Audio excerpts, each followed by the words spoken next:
আজকে সভার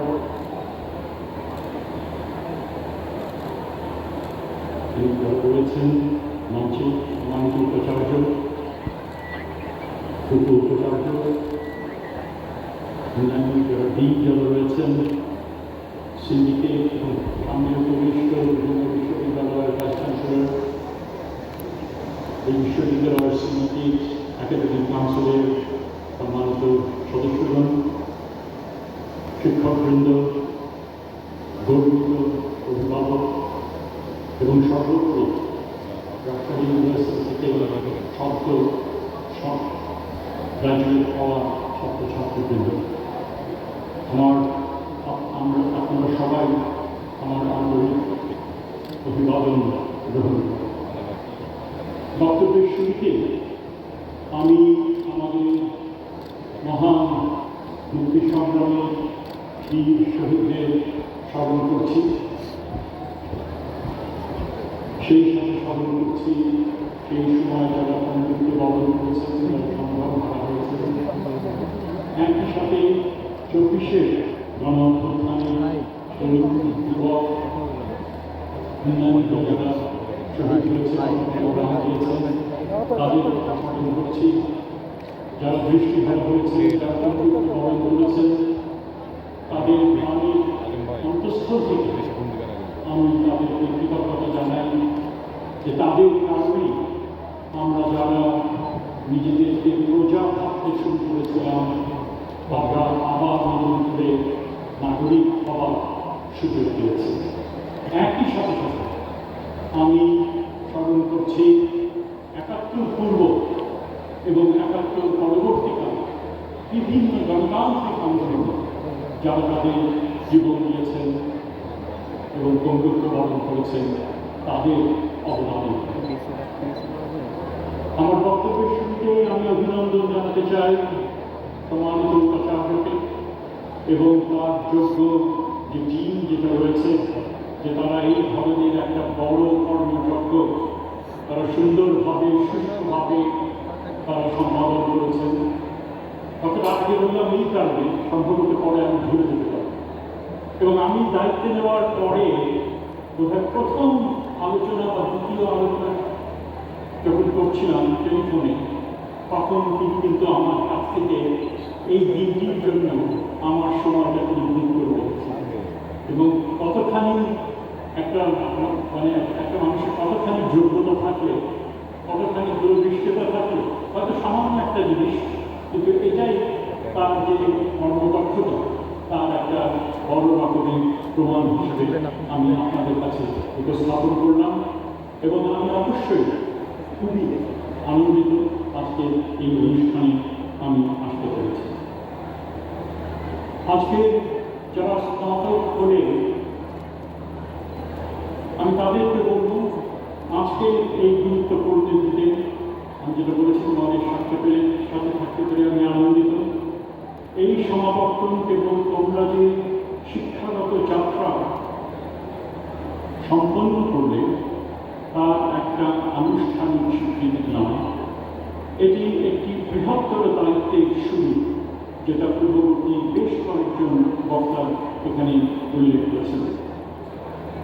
সুতরাং আজকের দিনটি কেবল তোমাদের অর্জন নিয়ে নয়, বরং তোমরা তোমাদের এই যে অর্জিত শিক্ষা, এই ঐতিহাসিক শিক্ষা প্রতিষ্ঠানে তোমাদের যে এত বছর যে থাকা, তা দিয়ে তোমরা কি করবে তা নয়, সে ব্যাপারেও আমি দু চারটি কথা তোমাদের সামনে বলতে চাই। আমার জন্য নির্দিষ্ট করা হয়েছে 15 মিনিট। আমার ধারণা তার আগেই আমি আমার বক্তব্য শেষ করব। রাজশাহী বিশ্ববিদ্যালয় বাংলাদেশের পৃথিবীভিত্তিক ইতিহাসে একটি বিশেষ স্থান অধিকার করে আছে। এটি কেবল একাডেমিক উৎকর্ষতার জন্য নয়, বরং এই ক্যাম্পাস দেখিয়েছে যে বিশ্ববিদ্যালয় শিক্ষার্থীদের কেবল পেশার জন্য প্রশিক্ষণ প্রদানের কেন্দ্র নয়, এটি একটি নৈতিক অবস্থান নেওয়ার দীক্ষার স্থান। এখানে আইডিয়াস বা ধারণা পরীক্ষা করা হয়, ক্ষমতাকে প্রশ্ন করা হয় এবং বিবেক গঠনে সাহায্য করা হয়। আজ পরবর্তী আজকে তোমরা যখন ডিগ্রি সম্পাদন করলে নিজেদের মধ্যে আলাপ আলোচনা করছো, কে অন্যদের কি চাকরি নেবে, কি পেশা বেছে নিবে, আত্মীয় স্বজন বন্ধু বান্ধব জিজ্ঞেস করবে কি করছো, হয়তো কিছুটা অনিশ্চয়তা, কেউ কেউ কিছুটা দৃঢ়তার সাথে বলবে আমি এই পেশায় যাব। এই আলোচনা অত্যন্ত স্বাভাবিক, যৌক্তিক। এটা ঠিক যে বাংলাদেশে দক্ষ গ্র্যাজুয়েটের প্রয়োজন। আমাদের ডাক্তার, প্রকৌশলী, শিক্ষক, প্রশাসক, বিজ্ঞানী, অর্থনীতিবিদ, উদ্যোক্তা সবই প্রয়োজন, যারা উন্নয়ন এবং সমৃদ্ধির জন্য অবদান রাখতে সক্ষম। কিন্তু শিক্ষা যদি কেবল পেশার প্রস্তুতির মধ্যে সীমাবদ্ধ থাকে, তাহলে গুরুত্বপূর্ণ একটি বিষয় হারিয়ে যায়। আমাদের মনে রাখতে হবে, বিশ্ববিদ্যালয় জনসাধারণের একটি আমানত। এটি এমন এক বিনিয়োগ যা এই বিশ্বাস ধারণ করে যে জ্ঞান কেবল ব্যক্তিগত উচ্চাকাঙ্ক্ষা চরিতার্থের জন্য নয়, বরং সাধারণের মঙ্গলের জন্যেও। সেই কথাটা আমাদের বিশেষভাবে মনে রাখতে হবে। তোমাদের আজকে যখন এই বিশ্ববিদ্যালয় পাড়ি দিয়ে তারা বৃহত্তর জীবনে তোমরা জীবন সংগ্রাম যখন তোমরা কথা বলো, আমি তাই আজ নাগরিক সম্পৃক্ততা এবং শিক্ষার সঙ্গে সম্পর্কিত দায়িত্বের কথা নিয়ে কিছু বলতে চাই। নাগরিক সম্পৃক্ততা শুধু ব্যক্তির মধ্যেই সীমিত থাকে না। তোমার সমাজে তোমার ভূমিকা, তোমার কর্ম, তোমার পদবী বা শিরোনাম, তোমার বেতনের মাত্রা তার মধ্যেই শেষ হয় না। এটির অর্থ সততা, সমালোচনামূলক চিন্তা এবং সাহসের সঙ্গে জনজীবনে অংশগ্রহণ করা, যেমনভাবে জুলাই যোদ্ধারা করেছিল। অতীত রাজশাহী বিশ্ববিদ্যালয় এই সত্যটি গভীরভাবে জানে এবং তার জন্য বিশ্ববিদ্যালয়ের কোনো এক জায়গায় সম্ভবত তার যে গেট রয়েছে সেখানে রক্তরঞ্জিত হয়েছে প্রফেসর শামসুল সোহাগ।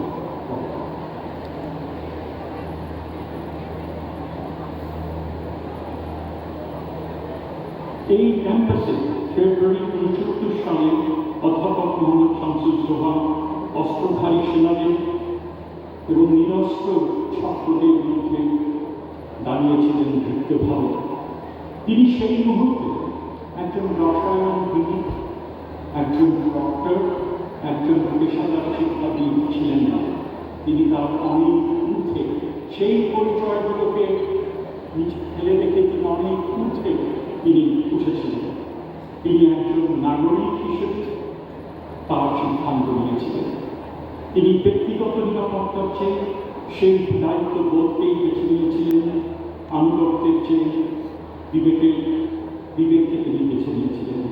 তার সিদ্ধান্তের জন্য তিনি তার জীবনকে তিনি উৎসর্গ করেছিলেন এবং এটা হঠাৎ করে চোরাগত্তা রুগী তাকে এসে আনেন। তিনি জানতেন তার সেই সিদ্ধান্তের কনসিকুয়েন্স এবং তার জন্য তিনি সেখানে তার জন্য তিনি প্রস্তুত ছিলেন। অধ্যাপক শামসুল সোহাগ কোনো ব্যবসায়িক সাম্রাজ্য রেখে যান, কোনো রাজনৈতিক উত্তরাধিকার তিনি রেখে যান। তিনি একটি নৈতিক উদাহরণ তিনি রেখে গেছেন। আজ তাই বিভিন্ন বিশ্ববিদ্যালয় শিক্ষকদের দায়িত্ব নিয়ে যখন আমরা ভাবি, শিক্ষকদের ভূমিকা কি হতে পারে সেটা নিয়ে যখন আমরা চিন্তা করি, শুধু এদেশেও না বিদেশেও ডক্টর এই শামসুল সোহাগ এই যে আত্মবলিদান সেটা উদাহরণ হিসেবে সামনে চলে আসে। তার ত্যাগ আমাদের স্মরণ করিয়ে দেয় যে শিক্ষা নিরপেক্ষ নয়, জ্ঞান দায়িত্বের সৃষ্টি করে। যখন সমাজ অন্যায়ের মুখোমুখি হয় তখন শিক্ষিতদের নীরবতা আপোষের সমতুল্য। আর এটা এবং সেই নীরবতা বেসিক্যালি একটা অ্যাপ্লিকেশন, একটা পরিত্যাগ, যে আমি কোনো দল করি না, আমি কোনো কিছুর মধ্যে জড়াবো না, আমি তো নিউট্রাল। এমন কোনো অবস্থান হতে পারে না যখন মানুষ অন্যায়ের অন্যায্যতার সম্মুখীন হয়। অবশ্যই একটা অবস্থান গ্রহণ করতে হবে, সেটাই ডক্টর শামসুজ্জোহা সেটা করেছিলেন। এবং সেই জন্য এই সম্মেলনে আমার কথা বলার মধ্যে সবচেয়ে বেশি গুরুত্বপূর্ণ বিষয় হিসেবে আমি সেটা বেছে নিচ্ছি। রাজশাহী বিশ্ববিদ্যালয় আমাদের আরও পরিচিত করেছে বন্ধুদের মধ্যে একজন পণ্ডিত, যিনি নাগরিক সম্পৃক্ততাকে এক বিশেষ উচ্চতায় নিয়ে গিয়েছেন।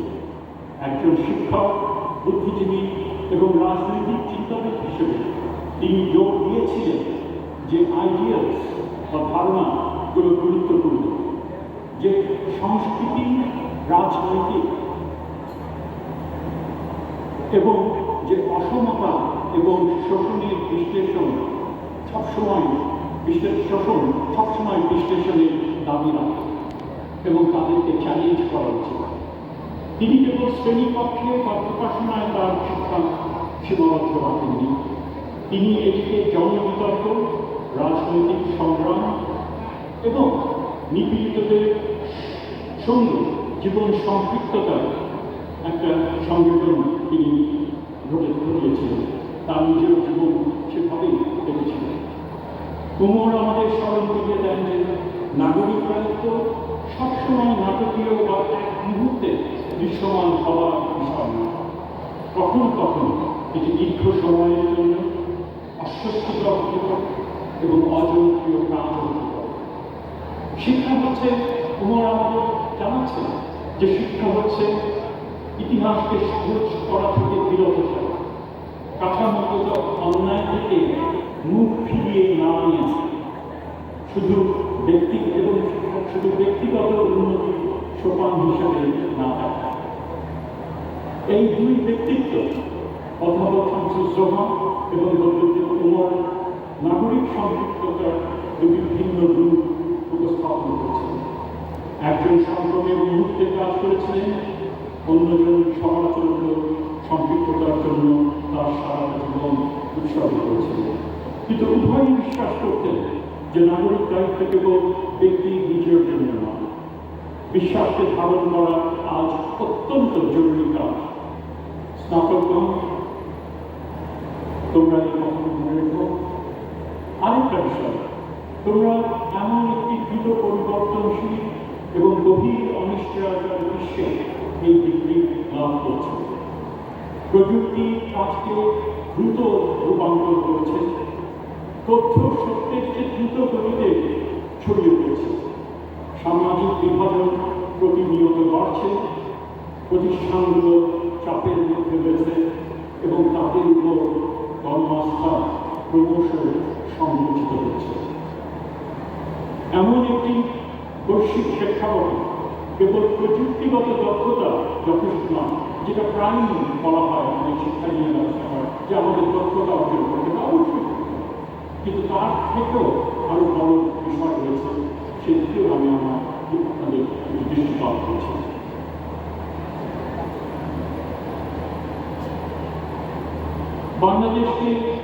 বাংলাদেশের শুধুমাত্র দক্ষ পেশাদারদের প্রয়োজন নেই, এখানে শুধুমাত্র সেটা নয়, এখানে নৈতিক নাগরিকদেরও এখন বড্ড প্রয়োজন।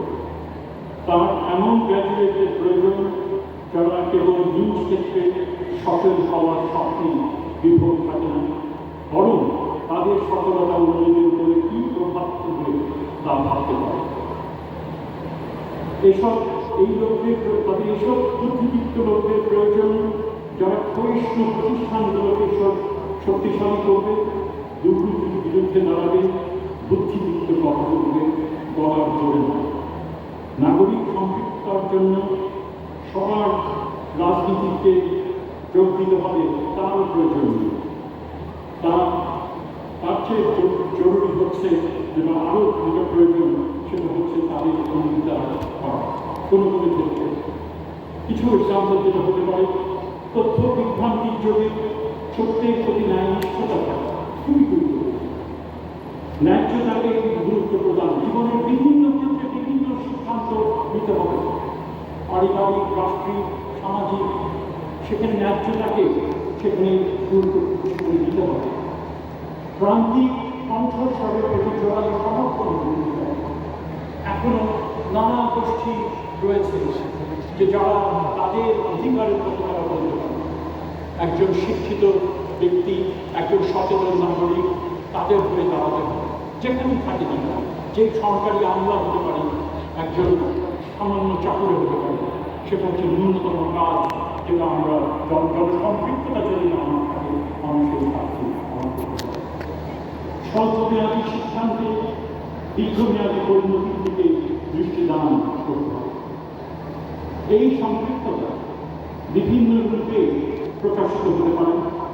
এটি তোমাদের পেশায় নৈতিক নেতৃত্বের মাধ্যমে হতে পারে, জনসেবার মাধ্যমে হতে পারে, জনসাধারণের প্রয়োজন মেটানো গবেষণার মাধ্যমে হতে পারে, নীতি, সংস্কৃতি এবং সিভিল সোসাইটির সঙ্গে সম্পর্ক মাধ্যমে হতে পারে।